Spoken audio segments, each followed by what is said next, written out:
point is, ladies and gentlemen, that greed, for lack of a better word, is good. In 2024, for Black History, the motto is grievance is good. Not greed is good, grievance is good. That is the motto for Black History 2024. As we are 7 to 8 days into February of 2024, I've noticed that Black History Month this year has taken a drastic turn from when I grew up. I mean, you have Jay-Z complaining about Beyonce not winning Album of the Year. Obviously, it's subjective because, it's music and it's opinion based.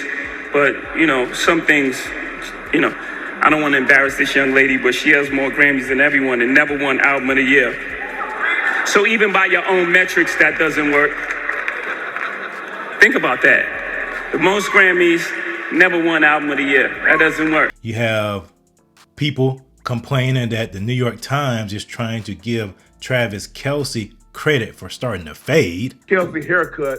And then you have all these people on social media talking about microaggressions and all these other things during Black History Month. Open my TikTok app and my good up friend Pre just reminded me it's Black History Month. Do you know what that means? All the whitey people, you're done for this month. I have my eyes on you. If we walking on the sidewalk and you walk past me, you're racist. If I catch y'all buying cotton at Target, I'm giving y'all the meanest side eye ever. Don't let me catch you eating none of the West Indian foods, bro. All the white people to the back of the bus. Don't even scream back door. Walk. Miss your stop and walk. I don't even want to see you in my provision. I don't want to see you at all. I don't even want to hear you. This is our month. If we on a train car and it's packed and you sitting down and a bunch of black people come in, get up. Get up. That's the least you can do. Get up. If there's a line, we're skipping. We get to skip. It's our month. We get to skip. I just feel like every black person should get paid more this month, but that's just me. If your mom is white and your dad is black, you don't get to celebrate this month. But if your mom is black and your dad is white, yeah, gang, yeah. I just feel like there's certain qualifications and rules. There's just certain qualifications and rules. You know what I'm saying? But happy Black History Month, guys. If there's a parking space and that person is black and you're white, let the black person have it. We can't be outside after dark. You know why. I don't even gotta explain myself. But yeah, guys. Power to the people.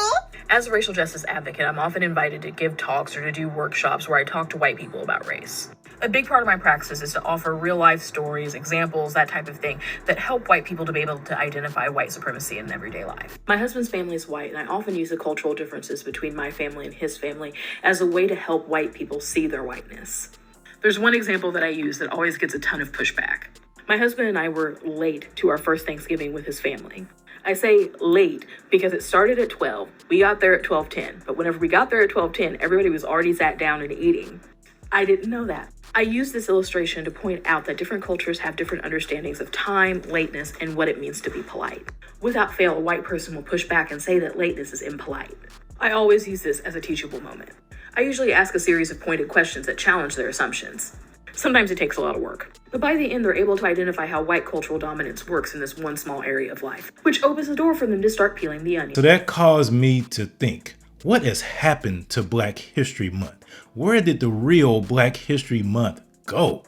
I remember growing up, we used to have plays. We talked about the achievements of our foreparents, of those who came before us, who fought through real segregation, through real discrimination, through real oppression, but yet overcame because, like Jesus, they looked unto a future for their children. They looked past what they were going through because they saw the hope and they saw the benefit of what they were laying down, what they were paving for their future generations, for their progeny. They suffered water hoses. They suffered dogs. They suffered hunger. They suffered being burned. They suffered being put in jail. They suffered being bombed. They suffered all of those things for us to complain about. This person thought a certain way about me. This person looked at me a certain way.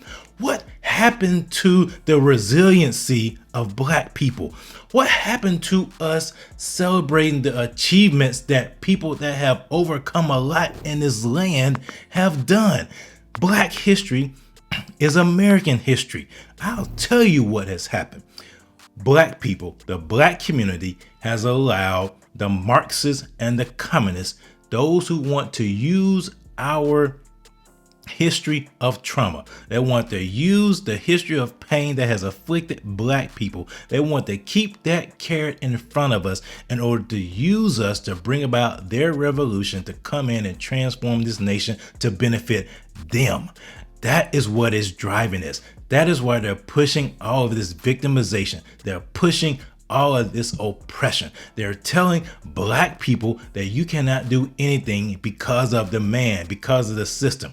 Well, I have examples from history of people who were under the thumb of the white man, under the thumb of white supremacy, who came up with a lot of things. Benjamin Banneker, Charles Drew, George Washington Carver, Booker T. Washington, Frederick Douglass, Harriet Tubman, Madam C.J. Walker. I can go on and on and on and on and on. You're not going to hear about these people because in Black History 2024, grievance is good. It's all about preaching grievance. It's all about saying that America is systemically racist. This country is full of white supremacists. And the only way this thing will change is if these white people become anti-racist by being racist. Let that sink in. Let the white people become anti-racist by being racist. Let us become anti-racist by being racist. Let that sink in for a moment. How far we have fallen. And what has happened is, as the black community has turned its back on biblical values, on the God of the Bible, believing a lie that Christianity is a white man's religion when it's not, believing that lie, we have allowed ourselves to become the useful idiots of those who want to destroy this land. We've allowed our community, and I look at the black pastor in particular. You, sir, you have allowed this poison to come into the community. You have not protected the community. Now look at the men. Men, you have not protected your families. Men have left their families, have abandoned their families, have allowed this poison, allowed this hate to come in, infiltrate the community, and destroy it from within. We must change it. I'm done hearing about all the grievances. I'm done hearing about that. Let's talk about the achievements of black people. Let's talk about how we truly have overcome. Let's not be placated by platitudes and be patronized too by the NFL, by people singing "Lift Every Voice and Sing," and by people coming to your neighborhood, coming to your barbershop for a photo op. Now, let's be real about this thing. Let's push for real changes. Let's turn our eyes back to God, turn our hearts back to God, and get out of this victim mentality, because we are not victims. We are not a people of victims. We are not a people of victims. We are a people of victors. We are a people of conquerors. And when we understand that in Christ, we're more than conquerors to him that loved us, let's get that mindset back. Let's reject this victimization. Let's reject this grievance, and let's stand on truth. Let's be victorious. Let's be uplifting to every single person in our community. Let's be bold about that in 2024.